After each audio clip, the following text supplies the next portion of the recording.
사랑하는 성도님들, 안녕하세요. 혹시 요즘 이런 마음으로 살고 계시지는 않습니까? 아침에 눈을 뜨면서부터 마음이 공허하고 무언가 채워지지 않는 허전함을 느끼고 계십니까?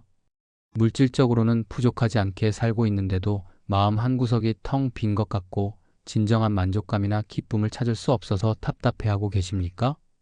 특히 나이가 들수록 이런 마음의 공허함이 더욱 깊어지지 않습니까? 이렇게 살다가 죽는 게 인생의 전부일까? 정말 의미 있는 삶을 살고 있는 건가? 이런 생각들이 자꾸만 머릿속을 맴돌면서 마음을 무겁게 만들고 있습니다. 젊었을 때는 바쁘게 살아가느라 이런 생각을 할 여유도 없었는데 이제는 문득문득 이런 공허감이 밀려와서 견디기 힘들 때가 많으실 것입니다. 그리고 주변을 둘러봐도 진정으로 행복해 보이는 사람들을 찾기가 어려워서 더욱 외로움을 느끼고 계실지도 모릅니다. 다들 그럭저럭 살아가는 것 같은데 정말 마음이 풍요롭고 만족스럽게 사는 사람이 있을까? 그런데 사랑하는 믿음의 가족들, 오늘 여러분께 정말 놀라운 소식을 전해드리고 싶습니다. 하나님께서는 우리의 마음을 진정으로 풍요롭게 만들어 주시기를 원하고 계십니다. 그것도 잠깐 동안의 일시적인 기쁨이 아니라 어떤 상황에서도 흔들리지 않는 깊고 지속적인 마음의 풍요로움을 말입니다.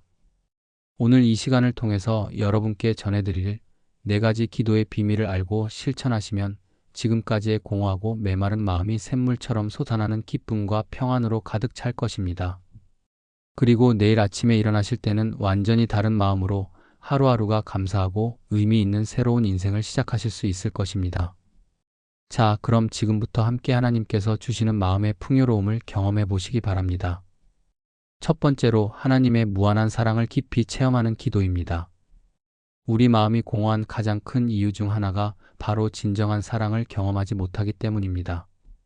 사람들의 사랑은 조건이 있고 변할 수 있지만 하나님의 사랑은 무조건적이고 영원합니다. 요한일서 4장 16절에서 사도 요한이 어떻게 고백하고 있는지 보십시오. 하나님이 우리를 사랑하시는 사랑을 우리가 알고 믿었노니 하나님은 사랑이시라. 사랑 안에 거하는 자는 하나님 안에 거하고 하나님도 그의 안에 거하시느니라. 하나님은 사랑 자체라는 것입니다. 그리고 우리가 그 사랑 안에 거할 때 하나님도 우리 안에 거하신다는 놀라운 약속입니다. 로마서 8장 38절에서 39절에서도 바울 사도가 이렇게 선언하고 있습니다. 내가 확신하노니 사망이나 생명이나 천사들이나 권세자들이나 현재 일이나 장래 일이나 능력이나 높음이나 깊음이나 다른 어떤 피조물이라도 우리를 우리 주 그리스도 예수 안에 있는 하나님의 사랑에서 끊을 수 없으리라. 아무것도 우리를 하나님의 사랑에서 끊을 수 없다는 확신에 찬 고백입니다. 예레미야서 31장 3절에서는 하나님께서 직접 이렇게 말씀하고 계십니다. 여호와께서 원방에서 그에게 나타나사 내가 무궁한 사랑으로 너를 사랑하는 고로 인자함으로 너를 이끌었다 하였노라. 무궁한 사랑으로 우리를 사랑하신다는 하나님의 직접적인 고백입니다. 제가 목회하면서 만난 한 성도님의 간증을 들려드리겠습니다. 그분은 평생 사람들로부터 인정받기 위해 애쓰며 살아오셨습니다. 자녀들에게도 배우자에게도 직장에서도 항상 좋은 사람으로 보이려고 노력하셨지만 마음속 깊은 곳에는 항상 공허함이 있었다고 합니다. 정말 나를 있는 그대로 사랑해주는 사람이 있을까? 내가 실수하고 부족해도 변함없이 사랑해줄 사람이 있을까? 이런 갈증을 안고 살아가던 중에 어느 날 이 말씀을 묵상하면서 깨달음을 얻으셨습니다. 하나님께서는 자신의 모든 부족함과 연약함을 다 아시면서도 무조건적으로 사랑해 주신다는 것을 말입니다. 그날부터 매일 아침 이렇게 기도하기 시작하셨습니다. 하나님 아버지, 오늘도 저를 무궁한 사랑으로 사랑해 주시는 것을 믿습니다. 제가 부족하고 연약해도 아버지의 사랑은 변하지 않는다는 것을 믿습니다. 이 사랑을 깊이 체험하게 해주세요. 그렇게 기도하고 나니까 마음에 놀라운 변화가 일어났다고 합니다. 더 이상 사람들의 인정을 구하지 않아도 되었고 하나님의 사랑 안에서 진정한 안식과 만족을 찾을 수 있게 되었습니다. 지금은 매일 하나님의 사랑을 체험하면서 마음이 풍요롭고 기쁨이 넘치는 삶을 살고 계십니다. 사랑하는 성도님들, 여러분도 매일 아침 이렇게 기도해 보시기 바랍니다. 하나님 아버지, 아버지께서 저를 무궁한 사랑으로 사랑해 주시는 것을 믿습니다. 오늘 하루 종일 이 사랑을 깊이 체험하게 해주세요. 아버지의 사랑으로 제 마음이 가득 차게 해주세요. 이 기도를 진심으로 드리시면 하나님의 사랑이 여러분의 마음을 채워주실 것입니다. 두 번째로 하나님께서 주시는 모든 것에 대해 깊이 감사하는 기도입니다. 마음이 풍요로워지는 가장 확실한 방법 중 하나가 바로 감사입니다. 같은 상황에서도 감사하는 마음으로 보면 풍요로워지고 불평하는 마음으로 보면 빈곤해집니다. 데살로니가전서 5장 18절에서 하나님께서 어떻게 명령하고 계십니까? 범사에 감사하라. 이것이 그리스도 예수 안에서 너희를 향하신 하나님의 뜻이니라. 범사에 감사하는 것이 하나님의 뜻이라는 것입니다. 빌립보서 4장 6절에서 7절에서도 바울이 이렇게 권면하고 있습니다. 아무것도 염려하지 말고 다만 모든 일에 기도와 간구로 너희 구할 것을 감사함으로 하나님께 아뢰라. 그리하면 모든 지각에 뛰어난 하나님의 평강이 그리스도 예수 안에서 너희 마음과 생각을 지키시리라. 감사함으로 기도할 때 하나님의 평강이 우리 마음과 생각을 지켜주신다는 약속입니다. 시편 100편 4절에서도 이렇게 말씀하고 있습니다. 감사함으로 그의 문에 들어가며 찬송함으로 그의 궁정에 들어가서 그에게 감사하며 그의 이름을 송축할지어다. 감사함으로 하나님께 나아가라는 명령입니다. 그런데 어떻게 어려운 상황에서도 감사할 수 있습니까? 그것은 하나님의 관점에서 우리의 삶을 바라보는 것입니다. 우리 눈에는 부족해 보이는 것들도 하나님의 눈으로 보면 충분히 감사할 수 있는 것들입니다. 제가 아는 한 권사님의 이야기를 들려드리겠습니다. 그분은 몇 년 전 남편을 먼저 떠나보내시고 혼자 사시게 되었습니다. 처음에는 외로움과 슬픔으로 매일 눈물만 흘리셨습니다. 하나님, 왜 저를 혼자 남겨두셨습니까? 이제 무엇을 위해 살아야 합니까? 그런데 어느 날 이 말씀을 묵상하면서 마음이 바뀌기 시작했습니다. 비록 남편은 떠났지만 감사할 것이 얼마나 많은지 깨닫게 된 것입니다. 그날부터 매일 아침 감사 기도를 드리기 시작하셨습니다. 하나님 감사합니다. 40년 동안 좋은 남편과 함께 살 수 있게 해주셔서 감사합니다. 건강을 주셔서 감사하고 자녀들이 잘 자라준 것도 감사하고 오늘도 새로운 하루를 주셔서 감사합니다. 이렇게 감사할 것들을 하나씩 세어가며 기도하니까 마음에 놀라운 변화가 일어났다고 합니다. 외로움과 슬픔이 기쁨과 감사로 바뀌었고 매일이 새롭고 의미 있는 하루가 되었습니다. 지금은 혼자 사시지만 누구보다도 풍요롭고 만족스러운 삶을 살고 계십니다. 그분이 항상 하시는 말씀이 있습니다. 감사하니까 모든 것이 축복으로 보여요. 부족한 것보다 감사할 것이 훨씬 많다는 것을 알게 되었어요. 사랑하는 성도님들, 여러분도 매일 감사 기도를 드려보시기 바랍니다. 하나님 아버지, 오늘도 감사할 것이 너무 많습니다. 생명을 주셔서 감사하고 가족을 주셔서 감사하고 하루 세끼 먹을 것을 주셔서 감사합니다. 작은 것 하나하나가 다 아버지의 은혜임을 깨닫게 해주세요. 이렇게 감사하는 마음으로 하루를 시작하시면 모든 것이 축복으로 보일 것입니다. 세 번째로 하나님의 말씀으로 마음을 채우는 기도입니다. 우리 마음이 공허한 이유 중 하나는 잘못된 것들로 마음을 채우려고 하기 때문입니다. 세상의 것들은 잠깐 동안 만족을 주지만 진정한 풍요로움을 주지는 못합니다. 하지만 하나님의 말씀은 우리 마음을 영원히 풍요롭게 만들어줍니다. 시편 19편 7절에서 8절에서 다윗이 어떻게 고백하고 있는지 보십시오. 여호와의 율법은 완전하여 영혼을 소성시키며 여호와의 증거는 확실하여 우둔한 자를 지혜롭게 하며 여호와의 교훈은 정직하여 마음을 기쁘게 하며 여호와의 계명은 순결하여 눈을 밝게 하도다. 하나님의 말씀이 영혼을 소성시키고 마음을 기쁘게 한다는 고백입니다. 시편 119편 103절에서도 이렇게 말씀하고 있습니다. 주의 말씀의 맛이 내게 어찌 그리 단지요 내 입에 꿀보다 더 다니이다. 하나님의 말씀이 꿀보다 더 달다는 고백입니다. 예수님께서도 마태복음 4장 4절에서 이렇게 말씀하셨습니다. 사람이 떡으로만 살 것이 아니요 하나님의 입으로부터 나오는 모든 말씀으로 살 것이라. 하나님의 말씀으로 살아야 한다는 것입니다. 이사야서 55장 10절에서 11절에서는 하나님의 말씀의 능력을 이렇게 설명하고 있습니다. 이는 비와 눈이 하늘로부터 내려서 그리로 돌아가지 아니하고 땅을 적셔서 소출이 나게 하며 싹이 트게 하여 뿌리는 자에게 씨를 주며 먹는 자에게 양식을 줌과 같이 내 입에서 나가는 말도 이와 같이 내게로 헛되이 돌아오지 아니하고 나의 기뻐하는 뜻을 이루며 내가 보낸 일에 형통하리라. 하나님의 말씀이 반드시 열매를 맺고 목적을 이룬다는 약속입니다. 제가 섬기는 교회의 한 집사님이 계십니다. 그분은 몇 년 전까지만 해도 세상 일에만 관심이 있으셨습니다. 뉴스, 드라마, 연애 프로그램 등으로 시간을 보내면서도 항상 마음이 허전하다고 하셨습니다. 그런데 어느 날부터 하나님의 말씀을 묵상하기 시작하셨습니다. 처음에는 억지로 시작했는데 점점 말씀의 깊은 맛을 알게 되셨다고 합니다. 매일 아침 30분씩 말씀을 읽고 묵상하면서 이렇게 기도하셨습니다. 하나님 아버지, 아버지의 말씀으로 제 마음을 가득 채워주세요. 세상의 헛된 것들 대신에 아버지의 말씀이 제 마음의 양식이 되게 해주세요. 그렇게 하나님의 말씀으로 마음을 채우기 시작하니까 놀라운 변화가 일어났다고 합니다. 예전에 재미있어 했던 세상 프로그램들이 시시하게 느껴지고 대신에 하나님의 말씀이 꿀보다 달게 느껴졌습니다. 무엇보다 마음이 평안하고 기쁨이 넘쳐났다고 합니다. 지금은 매일 말씀 묵상하는 시간이 하루 중 가장 소중한 시간이 되었다고 간증하고 계십니다. 사랑하는 성도님들, 여러분도 매일 하나님의 말씀으로 마음을 채우는 기도를 드려보시기 바랍니다. 하나님 아버지, 세상의 헛된 것들로 마음을 채우지 말고 아버지의 말씀으로 제 마음을 가득 채워주세요. 말씀이 제게 꿀보다 더 달게 느껴지게 해주시고 말씀을 통해 진정한 만족과 기쁨을 경험하게 해주세요. 이 기도를 드리고 매일 말씀을 묵상하시면 마음이 풍요로워질 것입니다. 네 번째로 다른 사람들을 섬기고 사랑하는 기도입니다. 진정한 마음의 풍요로움은 받는 것에서 오는 것이 아니라 주는 것에서 옵니다. 자기만을 위해 사는 삶은 아무리 많은 것을 가져도 공허할 수밖에 없습니다.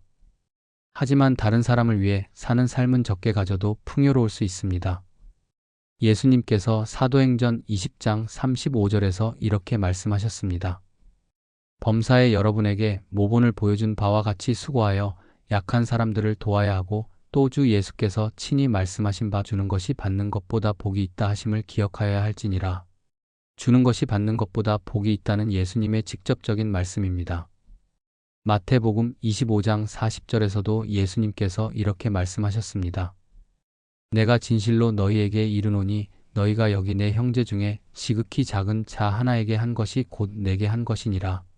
작은 자 하나에게 한 것이 예수님께 한 것과 같다는 말씀입니다. 갈라디아서 6장 2절에서도 바울이 이렇게 권면하고 있습니다. 너희가 짐을 서로 지라 그리하여 그리스도의 법을 성취하라. 서로의 짐을 져주는 것이 그리스도의 법을 성취하는 것이라는 말씀입니다. 요한일서 3장 16절에서 17절에서도 이렇게 말씀하고 있습니다. 그가 우리를 위하여 목숨을 버리셨으니 우리가 이로써 사랑을 알고 우리도 형제들을 위하여 목숨을 버리는 것이 마땅하니라. 누가 이 세상의 재물을 가지고 형제의 궁핍함을 보고도 도와주지 아니하면 하나님의 사랑이 어찌 그 속에 거할까 보냐. 형제의 궁핍함을 도와주는 것이 하나님의 사랑을 실천하는 것이라는 말씀입니다. 제가 목회하면서 본 가장 아름다운 모습 중 하나를 소개해 드리겠습니다. 한 할머니께서 혼자 사시면서도 매주 독거노인 분들을 위해 반찬을 만들어서 나누어 주고 계셨습니다. 경제적으로 풍요롭지 않으셨지만 항상 다른 분들을 생각하고 섬기는 마음으로 사셨습니다. 어느 날 제가 여쭤봤습니다. 할머니, 혼자 사시면서도 다른 분들을 이렇게 섬기시는 이유가 무엇입니까? 그때 그 할머니께서 하신 말씀이 지금도 잊혀지지 않습니다. 목사님, 제가 다른 분들을 도와드릴 때 제 마음이 가장 풍요로워져요. 받을 때보다 줄 때 더 행복하다는 말이 정말 맞는 것 같아요. 정말 그랬습니다. 그 할머니의 얼굴에는 항상 평안과 기쁨이 넘쳐났고 누구보다도 만족스러운 삶을 살고 계셨습니다. 물질적으로는 많지 않았지만 마음만큼은 가장 부유한 분이셨습니다. 매일 이렇게 기도하신다고 하셨습니다. 하나님 아버지, 오늘도 제가 누군가에게 도움이 될 수 있는 기회를 주세요. 저를 통해서 다른 분들이 위로받고 힘을 얻을 수 있게 해주세요. 주는 것의 기쁨을 경험하게 해주세요. 그 할머니를 통해서 정말 많은 분들이 위로와 도움을 받았고 그 할머니 자신도 가장 풍요로운 마음으로 살아가셨습니다. 사랑하는 성도님들, 여러분도 매일 이렇게 기도해 보시기 바랍니다. 하나님 아버지, 오늘 제가 누군가에게 사랑을 베풀 수 있는 기회를 주세요. 제가 가진 것을 나눔으로써 다른 분들에게 도움이 되게 해주시고 주는 기쁨을 통해 제 마음이 더욱 풍요로워지게 해주세요. 이 기도를 드리고 실천하시면 놀라운 마음의 풍요로움을 경험하실 것입니다. 사랑하는 믿음의 가족들, 오늘 이 시간을 통해서 우리가 함께 나눈 4가지 기도의 비밀을 다시 한번 정리해 보겠습니다. 첫 번째로 하나님의 무한한 사랑을 깊이 체험하는 기도였습니다. 하나님의 무궁한 사랑을 체험할 때 우리 마음에 진정한 만족과 풍요로움이 찾아옵니다. 두 번째로 하나님께서 주시는 모든 것에 대해 깊이 감사하는 기도였습니다. 감사하는 마음으로 살 때 모든 것이 축복으로 보이고 마음이 풍요로워집니다. 세 번째로 하나님의 말씀으로 마음을 채우는 기도였습니다. 하나님의 말씀은 우리 마음의 진정한 양식이 되어 영혼을 풍요롭게 만들어줍니다. 네 번째로 다른 사람들을 섬기고 사랑하는 기도였습니다. 주는 것이 받는 것보다 복이 있다는 예수님의 말씀처럼 섬김을 통해 마음이 풍요로워집니다. 이 4가지 기도의 비밀이 바로 여러분의 메마르고 공허한 마음을 샘물처럼 솟아나는 풍요로움으로 바꿔줄 하나님의 처방전입니다. 오늘부터 당장 실천해 보시기 바랍니다. 매일 아침 이 4가지 기도를 차례대로 드려보시기 바랍니다. 그러면 지금까지의 공허하고 무의미해 보였던 일상이 감사와 기쁨이 넘치는 풍요로운 시간으로 바뀔 것입니다. 그리고 여러분의 얼굴에 새로운 평안과 만족의 빛이 나타날 것이고 주변 사람들도 여러분의 변화된 모습을 보면서 놀라게 될 것입니다. 어떻게 저렇게 만족스러워 보이실까? 어떻게 저렇게 풍요로운 마음으로 사실까? 그때 여러분은 자신 있게 대답하실 수 있을 것입니다. 하나님께서 제 마음을 풍요롭게 해주셨습니다. 하나님의 사랑과 은혜로 진정한 만족을 찾았습니다. 제가 여러분에게 특별히 권해드리고 싶은 실천 방법이 있습니다. 매주 하나씩 집중해서 실천해 보시기 바랍니다. 첫 번째 주에는 하나님의 사랑을 체험하는 기도에 집중해 보시기 바랍니다. 아침에 일어나자마자 그리고 잠들기 전에 하나님의 무궁한 사랑을 묵상하고 체험하는 시간을 가져보시기 바랍니다. 하나님의 사랑이 나를 둘러싸고 있다. 나는 하나님의 사랑받는 자녀다. 이렇게 고백하시면서 하나님의 사랑을 마음 깊이 느껴보시기 바랍니다. 두 번째 주에는 감사 기도에 집중해 보시기 바랍니다. 매일 감사할 것들을 최소한 10가지씩 찾아서 기도해 보시기 바랍니다. 작은 것부터 큰 것까지 당연하게 여겨왔던 것들까지 모두 감사의 제목으로 만들어 보시기 바랍니다. 생명을 주셔서 감사하고, 가족을 주셔서 감사하고, 오늘의 날씨도 감사하고, 이렇게 감사할 것들을 세어가다 보면 마음에 기쁨이 넘칠 것입니다. 세 번째 주에는 하나님의 말씀으로 마음을 채우는 기도에 집중해 보시기 바랍니다. 매일 성경을 읽으시면서 마음에 와 닿는 말씀 한 구절을 선택해서 하루 종일 묵상해 보시기 바랍니다. 그리고 그 말씀이 여러분의 마음에 깊이 새겨지도록 기도해 보시기 바랍니다. 하나님의 말씀이 내 마음의 양식이 되게 하옵소서. 이 말씀을 통해 내 영혼이 풍요로워지게 하옵소서. 네 번째 주에는 다른 사람을 섬기고 사랑하는 기도에 집중해 보시기 바랍니다. 매일 한 사람씩이라도 도움을 줄 수 있는 방법을 찾아보시기 바랍니다. 물질적인 도움이 아니어도 좋습니다. 따뜻한 말 한마디, 진심 어린 관심, 진정한 위로도 큰 도움이 될 수 있습니다. 하나님, 오늘 누군가에게 사랑을 베풀 기회를 주세요. 작은 것이라도 나눌 수 있게 해주세요. 이렇게 4주 동안 집중해서 실천해 보시기 바랍니다. 그리고 가능하다면 기도 일기를 써보시기 바랍니다. 매일 이 4가지 기도를 드리고 나서 어떤 마음의 변화가 있었는지, 어떤 은혜를 경험했는지 기록해 두시면 나중에 큰 격려가 될 것입니다. 오늘 하나님의 사랑을 이렇게 체험했다. 오늘 이런 것들에 감사했다. 오늘 이 말씀이 마음에 와닿았다. 오늘 이런 사람을 도울 수 있었다. 이렇게 기록해 두시면 하나님께서 여러분의 마음을 어떻게 풍요롭게 만들어 가고 계시는지 확실히 보실 수 있을 것입니다. 또한 이 기도들을 혼자만 드리지 마시고 가족들과도 함께 나누시기 바랍니다. 부부가 함께, 가족이 함께 이런 기도를 나눈다면 가정 전체가 풍요롭고 행복해질 것입니다. 오늘 우리 가정에 주신 하나님의 사랑에 감사합니다. 오늘 우리가 감사할 것들을 함께 나누어 봅시다. 오늘 우리가 묵상할 말씀을 함께 읽어봅시다. 오늘 우리가 함께 도울 수 있는 이웃이 있는지 생각해 봅시다. 이렇게 가족이 함께 기도하고 실천한다면 여러분의 가정이 하나님의 축복이 넘치는 풍요로운 가정이 될 것입니다. 사랑하는 성도님들, 마음의 풍요로움은 하루아침에 이루어지지 않습니다. 하지만 꾸준히 실천하시면 분명히 놀라운 변화를 경험하시게 될 것입니다. 처음에는 기계적으로 느껴질 수도 있습니다. 정말 이런 기도로 마음이 바뀔까? 하는 의구심이 들 수도 있습니다. 하지만 포기하지 마시고 계속 실천해 보시기 바랍니다. 하나님께서는 진심으로 구하는 자녀들의 기도를 반드시 들어주십니다. 그리고 어느 순간 여러분은 깨닫게 될 것입니다. 정말 내 마음이 달라졌구나. 예전과는 완전히 다른 풍요로운 마음으로 살고 있구나. 더 이상 외로움과 공허감에 시달리지 않게 될 것입니다. 더 이상 무의미한 일상에 지쳐하지 않게 될 것입니다. 대신에 하나님의 사랑 안에서 진정한 안식과 만족을 찾게 될 것입니다. 감사함으로 모든 것을 축복으로 받아들이게 될 것입니다. 하나님의 말씀으로 영혼의 양식을 삼게 될 것입니다. 다른 사람을 섬김으로써 주는 기쁨을 체험하게 될 것입니다. 이것이 바로 하나님의 자녀답게 사는 풍요로운 삶의 모습입니다. 세상 사람들과는 다른 진정한 만족과 기쁨을 가지고 살아가는 것입니다. 환경과 상황에 좌우되지 않고 하나님의 은혜 안에서 항상 풍요로운 마음으로 살아가는 것입니다. 내일 아침에 일어나실 때부터 이 4가지 기도를 실천해 보시기 바랍니다. 그러면 여러분의 하루가 완전히 달라질 것이고 그런 하루들이 모여서 완전히 새로운 인생이 될 것입니다. 오늘 이 말씀이 여러분에게 도움이 되셨다면 좋아요 버튼을 눌러주시고 댓글로 여러분의 다짐이나 간증을 나눠주시기 바랍니다. 특히 이 기도들을 실천하고 나서 어떤 마음의 변화를 경험하셨는지 간증해 주시면 다른 분들에게도 큰 격려가 될 것입니다. 그리고 여러분 주변에 마음의 공허함으로 고생하고 계신 분들이 있으시다면 이 영상을 꼭 공유해 주시기 바랍니다. 더 많은 분들이 하나님의 풍요로운 사랑을 경험하고 진정한 마음의 만족을 찾을 수 있도록 말입니다. 사랑하는 믿음의 가족들, 하나님께서 여러분의 마음을 샘물처럼 솟아나는 풍요로움으로 채워주시고 여러분을 통해서 많은 사람들이 하나님의 사랑과 기쁨을 경험하게 되기를 주님의 이름으로 축복합니다. 그리고 여러분이 진정으로 풍요로운 마음으로 살아가는 모습을 통해서 하나님께 영광을 돌리고 세상 사람들에게는 참된 삶의 모범이 되시기를 기도합니다.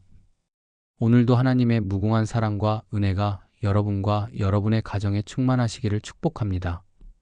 감사합니다.